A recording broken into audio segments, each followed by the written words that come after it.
안녕하세요. 신혼여행지에서 다툼으로 이혼하는 부부들이 있다고는 들었어요. 그런데 신혼여행지에 도착하자마자 이혼을 결심한 사람은 아마 이 세상에 저밖에 없을 거예요. 신혼집은 결혼식 이후로 입주까지 한 달을 더 기다렸어야 했던 관계로 결혼식 끝나고 신혼여행 출발할 때까지는 각자 집에서 지내야 했어요. 아마 결혼하자마자 3일 만에 떠난 신혼여행지에서 이혼을 결심하고 돌아오자마자 곧바로 이혼 준비 시작한 사람은 거의 없을 거라 생각합니다. 결혼 3일 만에 이혼한 게 뭐 자랑이라고 그거 유세 부리려고 사연을 적는 건 아닙니다. 그냥 어디 가서 속 시원하게 털어놓을 만한 이야기도 아니고 해서 제 주변 사람들은 다 아는 이야기이긴 하지만 그래도 참으면 병된다잖아요. 저야 이겨낸 지도 오래되었고 그냥 이 이야기 듣고 남편 욕이나 남들이 대신 해줬으면 하는 생각도 들고 해서 이렇게 사연을 보내기로 결심을 했습니다. 남편하고는 연애하면서 결혼까지 가게 되었습니다.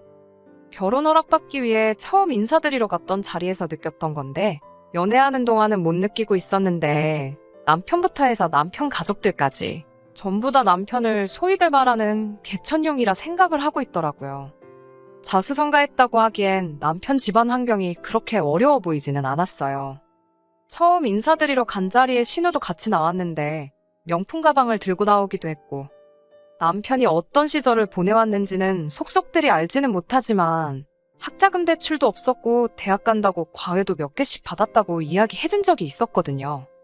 학자금 대출이 없었으니 대학 졸업할 때까지 그 흔한 아르바이트 한 번 해본 적이 없다고 했고 오히려 저는 남편 집안이 어느 정도 여유가 있구나 하고 생각을 했었어요. 그리고 무엇보다 개천용이라는 게 보통 자수성가한 사람들을 일컫는 말이다 보니 소위 의사 판검사같이 사회적 지위가 있는 직업을 갖는다던가 아니면 월 수입이 뭐 세후 1,000만 원, 2,000만 원쯤 되는 사업을 하고 있다거나 하는 사람들한테 보통 붙는 수식어 아닌가요? 남편 같은 경우에는 고연봉 받으며 이름만 들어도 다들 아실 법한 회사에 다니고 있긴 했지만 개천에서 용났다고 할 정도까지인가 싶었거든요. 무엇보다 남편 본인이 알 법한데 본인도 그렇게 생각하고 있다는 게 참 신기했네요. 어떤 과거를 보냈는지는 자세한 내막을 모르니 처음 남편 쪽 가족을 만나는 자리인데 뭐가 개천에서 용난 거냐고 따지고 들 것도 아니고 당시에는 그렇게 생각하고 있다는 사실이 제 인생의 큰 걸림돌이 될 거라고는 생각도 해본 적 없었기 때문에 그냥 그렇구나 하고 넘겼습니다. 짚고 넘어갈 만한 거리도 안 된다고 생각한 게 저희 잘못이라면 잘못이겠지요. 처음에는 제주도였습니다. 결혼하기 전에 남편이 자기 가족들과 함께 여행을 다녀오고 싶다고 하더라고요. 그래서 그러냐고 조심히 잘 다녀오라 했지요. 그런데 저한테 너는 안 가냐고 되묻더라고요. 가족여행이라고 하지 않았느냐, 거기를 내가 왜 끼냐 했어요. 애초에 결혼 준비하면서 연차도 몇 개 미리 당겨 쓰기도 했고 결혼식이며 신혼여행 같은 거 생각하면 앞으로 휴가도 써야 하는데 아무리 연월차 15일에 휴가가 따로 나온다고 해도 넉넉한 유급 휴가 기간이 있다고 한들 앞으로 무슨 일이 생길지 모르는데 그걸 미리 끌어다가 홀랑 써버리고 싶지도 않았어요. 그리고 아무리 내 시부모 신우 한가족 될 사람들이라고 해도 불편한 건 결혼 전이나 후나 매한가지 아니겠어요? 결혼하고 나서라면 하는 수 없이 따라라도 가겠지만 결혼 전인데 구태여 거기까지 끌려가서 정신적인 스트레스 받으며 휴가를 보내고 싶지도 않았습니다. 남편은 그래도 부모님 챙기고 그러려면 제가 가는 게 좋을 것 같다 아쉬워하는데 그 말을 들으니 더더욱 가기 싫어지더라고요. 애초에 신우도 있고 아들, 딸 따라가는데 부모님을 예비며느리였던 제가 챙겨야 할 이유는 더더욱이 없는 거나 마찬가지니까요. 그래도 제가 무조건 가야 한다 우기지는 않더라고요. 그건 참 다행이라고 생각했는데 그 다음 주에 만나서는 저한테 한다는 소리가 가족여행은 잠시 연기했다고 하는 겁니다. 이유는 따로 말해주지 않았는데 안 좋은 촉이 오긴 했어요. 이 인간이 기어이 나를 데리고 같이 가려나 보다 싶었지요. 그걸 굳이 꾸역꾸역 날짜까지 미뤄가며 내가 당신 부모님 수발들게 만들어야 하는 거냐 따졌더니 그런 건 아니랍니다. 그래서 저는 일단 올해는 앞으로 결혼식 후에 있을 신혼여행 말고는 어디 놀러 간다고 연월차나 휴가 신청을 하지는 않을 거다 하고 딱 잘라 말했습니다. 생각보다 흔쾌히 그러라고 대답하길래 저는 남편이 제 입장에서 어느 정도 생각해보고 제가 불편할 걸 알고 제주도 여행을 취소했구나. 그렇게 생각했어요. 오히려 감동스럽기까지 했지요. 그런데 그런 꿍꿍이가 있었다니 참으로 놀랄 노짜입니다. 양가 축복 속에 성대한 결혼식을 올렸어요. 신혼여행은 결혼식 날짜 3일 뒤인 화요일에 맞춰서 출발하기로 했습니다. 조금이라도 아끼겠다고 비행기표가 가장 저렴한 날에 출발하기로 했던 거예요. 신혼집도 잔금 문제로 아직 완전히 구해진 상황도 아니었기에 결혼식 끝나고는 각자 집으로 돌아갔어요. 3일 뒤에 공항에서 남편과 만났습니다. 그때까지만 해도 신혼인데 같이 한 집에서 살지도 못하고 각자 집에서 지내고 있는 게 엄청 아쉬웠었거든요. 그런데 신혼여행지에 딱 도착하고 나니까 그 생각이 바뀌는데 5분도 걸리지 않았습니다. 입국 수속 마치고 입국장에 들어서는 순간 익숙한 얼굴들이 저희를 마중 나와 있었거든요. 저는 정말 경악을 금치 못했습니다. 시부모님의 신우까지 더해서 입국장에서 쌍수를 들고 저희를 열렬히 환영해주고 있었으니 말이에요. 누가 보면 이민 와서 현지에 살고 있는 남편 가족들을 보러 혼자 한국에서 지내던 남편이 오랜만에 비행기 타고 왔구나 싶은 그림이었어요. 저는 어안이벙벙해서 남편한테 이게 무슨 경우냐고 따졌지요. 남편은 뻔뻔하게 이게 네가 원하던 거 아니냐고 적반하장으로 나오더라고요. 세상 어느 누가 미쳤다고 인생에 한 번뿐인 신혼여행을 시가족들하고 같이 보내고 싶어 했겠냐 따지니 남편은 제주도 이야기를 꺼내더군요. 생각해보니 제가 틀린 말 한 거 하나도 없다고. 앞으로 무슨 일이 생길지 모르는데 자기도 가족여행에 휴가를 다 써버리느니 어차피 저랑 신혼여행 올 건데 가족여행지를 옮기면 되는 거였구나 하는 생각이 들었다네요. 그게 그러자고 한 소리가 아닌 거 알고 있으면서 능청스럽게 연기를 하는 거 보니 속에서 천불이 나더라고요. 그래도 한번 참아보려고 했어요. 제가 이렇게 화낼 줄은 몰랐을 테니 좀 이야기하면 생각이나마 바꾸지 않겠나 싶어서요. 그러면 우린 우리대로 신혼여행 온 거 둘이서 신혼여행 즐기고 시부모님은 신우가 있으니까 당신 가족들은 따로 휴가를 즐기면 어떻겠냐 제안을 했습니다. 집에 갈 때 공항에서 만나서 비행기 타고 같이 돌아가면 되는 거 아니겠냐고요. 그랬더니 남편이 정색을 하면서 저한테 여기까지 와서 분위기를 이렇게 잡쳐야겠냐며 따지고 들더라고요. 제주도 때 결혼 전이니까 거절했던 거 그렇다 쳐도 이제 결혼식 올렸으니까 너 이 집 며느리 아니냐고. 며느리가 시부모님 데리고 여행도 다니고 필요한 거 챙겨드리고 해야지 그걸 벌써부터 신우한테 떠넘길 생각을 하냐는 거예요. 신우도 너보다 어른이라고. 너가 같이 모셔야 할 사람 중에 하나인데 부려먹을 생각이 드냐면서 사람들 다 보는 거 아랑곳하지도 않고 큰 소리를 치는 겁니다. 그러면서 너는 이제 시집 왔으니 모르겠지만 이 여행이 우리 가족들한테 얼마나 큰 의미인 줄은 아느냐며 입에 개거품을 물면서 지 과거 이야기를 꺼내는데 얼척이 다 없더군요. 지 가족들이 자기 공부시켜서 좋은 직장 취직시킨다고 얼마나 노력한 줄 아냐고. 가족들이 정말 나 하나만 바라보고 살았다고 누나도 대학 안 가고 아르바이트 하면서 내 과외에 비해 학비에 다 도와줬고 부모님도 여태 아끼고 고생했던 거 이제서야 보상받는다는 느낌으로 아주 큰맘 먹고 기획한 여행인데 이러면 안 된다는 겁니다. 애초에 제가 제주도를 따라갔으면 이런 일이 없었을 거라는 거예요. 일이 이렇게 된 게 다 제 탓이고 이제 며느리니까 투정 부리지 말고 지 부모님을 챙기라고 하는 겁니다. 입에 거품이 날 때까지 고작 떠든다는 말이 너 이 집 며느리 됐으니까 내 식구들 알아서 수발들라는 소리를 저렇게 길게 풀어 말한 거였어요. 그래서 그게 내가 알 바냐고 따졌습니다. 자꾸 과거가 어려웠고 힘들었다 하는데 너보다 더 어려워서 학원도 못 가고 과외 못 받고 그래도 주경야독해서 좋은 대학 가는 사람 천지에 깔렸다고. 그리고 자꾸 개천용 하는데 누가 보면 어디 회사에서 월급으로 몇 억씩 주고 모시고 쓰는 줄 알겠다고. 내가 다니는 회사보다 좋은 회사 다니니 더 말은 안 하겠는데 그런 회사 다니는 거 너 혼자만이 아니라고.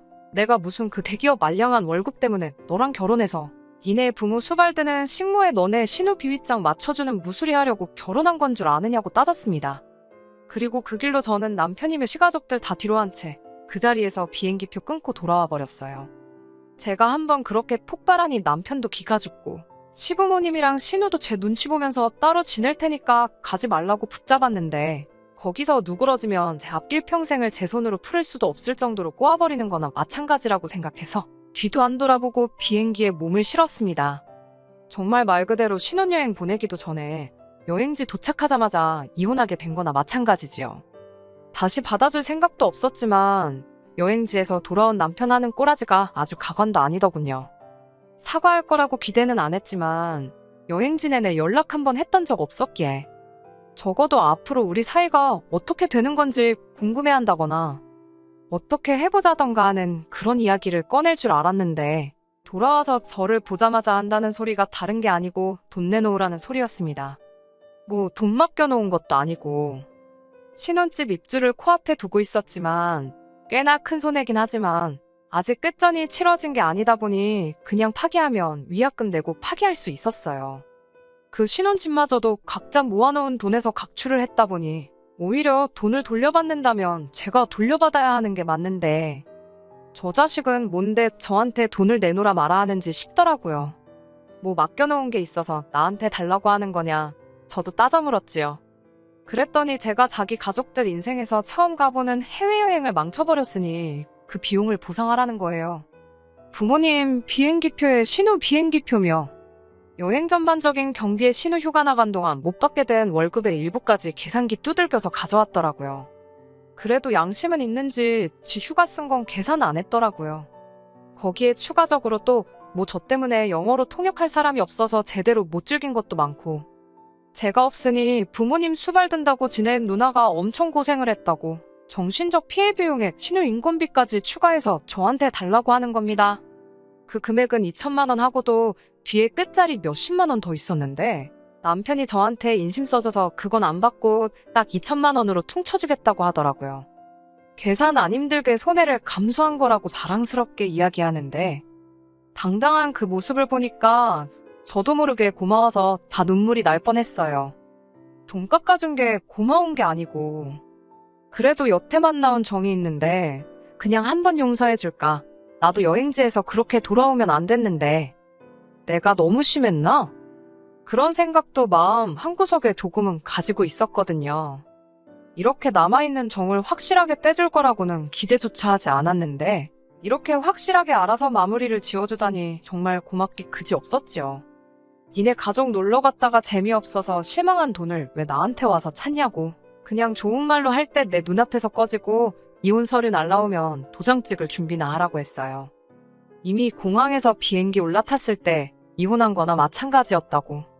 말 맞다나 이제 그 잘난 며느리도 아닌데 니네 부모님 가족여행 망친 건 자식들이 니랑 니네 누나 아니겠냐고. 그러니까 그 여행 비용은 나한테 청구할 게 아니고 부모님도 똑바로 못 챙기고 여행지에서 벙어리 마냥 말 한마디 못한 네 잘못이니 네 스스로한테 청구하는 게 어떻겠냐고 했지요. 얼마나 힘든 과거를 보냈고 당신 가족들이 얼마나 고생했는지는 내가 듣도 보도 못해서 얼마나 큰 은혜인지는 가늠이 안 된다고. 하지만 그 은혜가 얼마나 크던 간에 그걸 너랑 결혼한 네 마누라 며느리까지 나서서 갚아줘야 하는 은혜라면 그딴 며느리 자리는 내가 때려치고 만다고 딱 잘라 전해줬습니다. 다시 한번 그 잘난 가족여행 망친 건 니들 무능한 걸 탓하고 당신이야말로 집에 들어간 내 돈 제대로 안 돌려주면 어디 어떻게 되나 보자고 했어요. 그리고 이 이혼의 책임은 너한테 있으니 위약금은 위자료 줬다 생각하고 네가 내라고 했습니다. 그리고 어디 한번 안 줘볼 테면 안 줘보라고. 내 전 재산 날려먹는 한이 있어도 대한민국에서 제일 유능하다는 변호사 구해서 어떻게든 그 돈 받아내겠다고 울음장을 놓았어요. 사실 이미 이혼에 대해서 알아봤던지라 남편이 유책 배우자로 이혼 소송 진행할 수는 있는데 위자료 받아봐야 얼마 되지도 않을 거란 이야기는 이미 들었습니다. 그런데 제 으름장이 효과가 있던 건지 아니면 평소에 그래도 제가 한다면 하는 성격을 몇 번 보여줘서인지 가족여행 망쳤다고 그 비용 물어내라던 남편이 어떻게 제가 시키는 대로 위약금 자기 돈으로 해서 제 돈 들어간 거 정확히 계산해서 돌려줬네요. 결국은 그렇게 이혼을 하게 되었습니다. 이혼 진행하는 과정에서 그제서야 정신을 차린 건지 저한테 사과하면서 가족들하고 얽히지 않게 잘 할 테니 다시 잘 해보자고 몇 번을 제 앞에 빌었어요. 하지만 그 진짜 속내는 아무도 모르잖아요. 한 번 속은 거면 충분하다고 생각해서 그냥 미련 남지 않게 딱 잘라 말해줬습니다. 다시 합칠 생각 없으니 부모님 은혜같이 갚아줄 며느리는 어디 딴 데 가서 알아보라고요. 그 뒤로는 지인들 통해서 소식이 들려오긴 하는데 최대한 안 듣고 신경 안 쓰고 살고 있습니다. 할 말 다 하고 쪽내서 속은 후련한데 결혼하자마자 이혼해버렸으니 이럴 줄 알았으면 혼인신고 좀 더 살아보고 할 걸 그랬다 하는 후회가 있긴 하네요. 다들 왜 살아보고 혼인신고 해라 그러는지 그 이유를 대충 알겠더라고요. 그래도 결혼식까지 올렸는데 나중에 제가 다시 결혼하게 된다면 혼인신고 안 했다는 사실을 숨기는 것보다 그냥 당당하게 있는 게 더 나은 것 같기도 해요. 지인들 통해 들은 말로는 남편은 벌써 새장가 준비를 하는 건지 여기저기 선자리도 알아보고 소개 자리도 다 나가는 것 같더라고요. 그런데 웃긴 게 남편은 상대방한테 이혼했다는 사실 숨기고 결혼 목전에 두고 성격 차이로 파혼하게 되었다. 뭐 그런 식으로 이야기를 하고 다닌다나 봐요.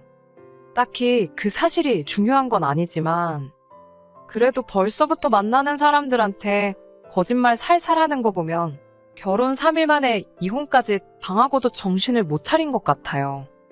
아직도 부모님과 신우가 자기한테 베풀어준 큰 은혜에 대신 보답해줄 무수리 식모를 구하러 다니는 거겠죠?